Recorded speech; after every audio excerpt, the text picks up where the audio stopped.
n'ont pas su avoir une gestion remarquable, une gestion comme un bon père de famille par rapport à leurs ressources, etc.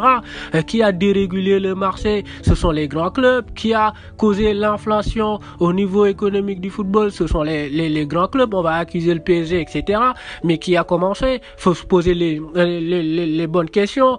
Ils font des transferts qui ont aucune rentabilité et évidemment au bout d'un moment ça a des répercussions sur le plan financier. Ils sont extrêmement endettés, ils ont des dettes financières, ils ont des dettes au niveau des transferts. Quand aujourd'hui des clubs vont au Brésil parce qu'un joueur il a fait 2 passements de jambes, 3 dribbles, etc.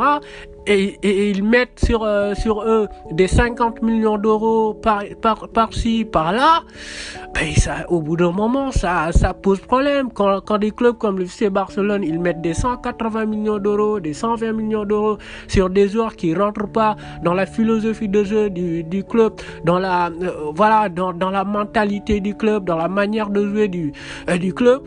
Évidemment qu'au bout d'un moment, les comptes ils sont tout rouges quoi, et la santé financière en pâtit. Aujourd'hui, les clubs, ils sont dans des situations financières, je dirais pas compliquées, mais presque irrémédiables. Ils ont des actifs qui ne peuvent plus faire face aux passifs du club. Et à un moment donné, il faut trouver des solutions pour ne pas tomber, pour ne pas déposer le bilan et faire ce qu'on appelle la cessation de paiement. Mais ces clubs-là, ils sont à la dérive complètement, et c'est eux qui ont participé à ceux qui ont grandement causé leur propre dérive. Non mais c'est plus possible, c'est irrespirable au bout d'un moment. Donc faut arrêter de nous prendre pour des cons. Faites en sorte d'avoir une meilleure gestion de vos ressources, une meilleure gestion de vos clubs, et arrêtez de tuer le football, arrêtez de nous enlever ce football que nous aimons tant, ce football qui nous a tant enflammé. Moi je me souviens quand j'étais un peu plus petit, quand il y avait tirage au sort de la Ligue des Champions, je prenais un stylo et je prenais une feuille et je notais tout pendant que celui qui faisait le tirage tirait les boules, je disais Barça, Ajax, Apoel Nicosie, etc. Je notais tout, on prenait pour un fou, mais j'étais fou du football, j'étais fou de la Ligue des Champions. On veut nous retirer toute cette excitation par rapport au parcours de des clubs comme Ajax, par rapport au parcours des clubs comme l'Atalanta, comme l'AS Pise, etc.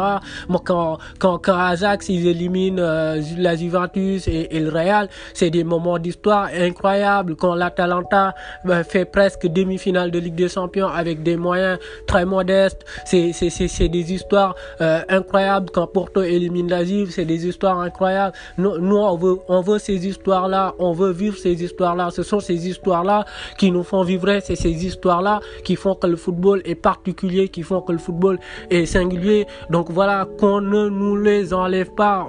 Là c'est un impératif, il faut pas qu'on nous les enlève. Et d'un autre côté, moi quand j'entends aussi l'IFA s'indigner, se porter garant des valeurs comme la méritocratie, comme le mérite sportif, etc. Moi, je rigole doucement, quoi. L'IFA, c'est la principale responsable, c'est l'institution, c'est la principale responsable de tout ça. Ça fait des années qu'ils se gavent dans le dos des clubs, des grands clubs. C'est comme si aujourd'hui, les grands clubs, c'est les institutions, c'est ce qui amène la plus grande partie des ressources au niveau de l'UEFA. C'est comme si aujourd'hui vous étiez actionnaire dans une société et que vous apportez énormément de ressources financières, et qu'au moment de la distribution des bénéfices, vous avez très peu de dividendes. Des dividendes qui ne sont pas proportionnels à vos parts sociales. Évidemment qu'au bout d'un moment, ils sont frustrés, ils sont écœurés, et ils mettent des coups de pression et ils se rebellent. Donc voilà, de ce point de vue-là, c'est compréhensif. Et quand tu vois des quatrièmes de championnat comme en Premier League et en Espagne,